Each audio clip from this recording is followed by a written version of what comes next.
Welcome back. Today, I'm going to be showing you how my borrowed Space Echo RE201 works with my Wurlitzer 140A. For some backstory, I had this graciously donated by a friend of mine called Dan. I don't know if he wants me to share his last name, so he's just Dan. I was working on his Yamaha CP80, and he said, "Hey, do you want to borrow my Space Echo?" And I was like, okay. So I have it for a week, and so far it's been a lot of fun. I don't know if it's been $1,000 fun, but maybe I'm just not that experimental. Now this is going to be a bit of a different video. I'm not really going to be explaining the Space Echo to you and its features. I'm just going to be explaining to you how it works with my Wurlitzer and how I hook it up, because everybody's done a way better review than I have, and I didn't really do too much research upon getting this or before it. So I'll just run through what I like with it, what I think it sounds good with my my vintage keyboard, and what you might like with the Rhodes or other electronic keyboard. Starting at the basics, placement, I think the 140 top fits it just fine on top. There's no bending that I can see, and it's a pretty sturdy metal top the Wurlitzer has, so I think it'd be fine holding the Space Echo, which for the past week it has. So there would be no real concern, at least at my end, for doing that. If you want to reinforce it a bit, you could probably put a board on top, but it works just fine on top for me, and it actually fits really well. It's just small enough where it doesn't go over the edge, and there's still enough room for it to breathe. And it would look pretty nice if it was, I don't know, maybe not so industrial.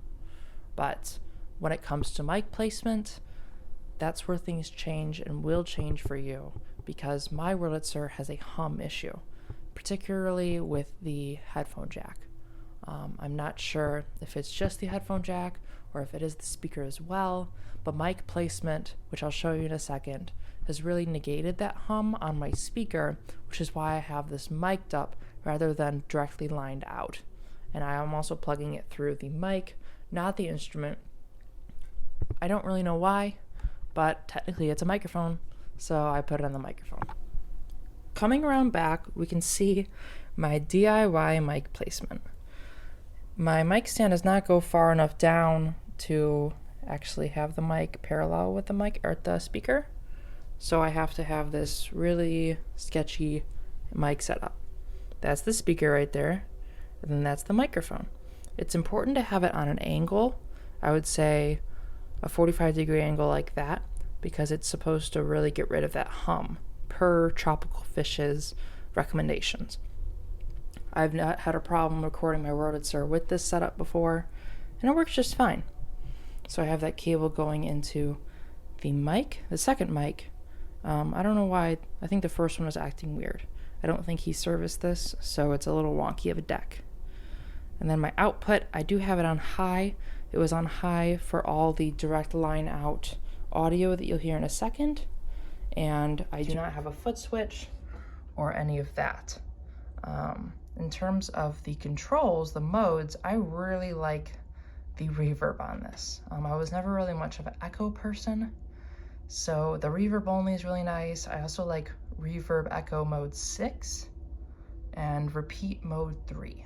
Those are kind of my favorites, but I do lean more towards the reverb on this, which is why I don't really want to get one, I guess, until I get a really good deal. Really quickly opening up the hood, obviously you could see the tape path and the heads, along with the tape threading guide and the instructions, which are actually really helpful. I wish they included these on more things and pedals and such. But yes, Dan did a really good job cleaning this up. I mean, look at that. Hi. Now, the early pre-200 Wurlitzers do have a Phono in RCA. And I wanted to utilize that on this Space Echo because I didn't want to have to hook up my own speaker, external speaker. Unfortunately, maybe it was the cable, but my 1/4 inch to RCA was not working with this, and it created a huge hum with no signal going through. So I'm not sure if you could use that phono in.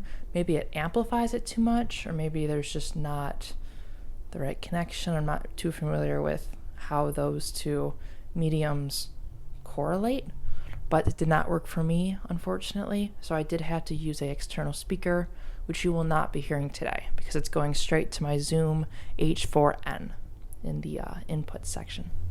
So I think that's all that needs to be said for this. I'm going to go on to my larger demo section. This is really just me messing around, but there is one actual song in there, and that is a Nina Simone something something song, Fell For You, Since I Fell For You. And you'll hear that down below. I believe I have that on the reverb only section. So please enjoy. Thank you. Hopefully this video is kind of interesting and at least a little calming. So if you want to stick around, I do other analog-esque reviews and other music stuff. So stick around.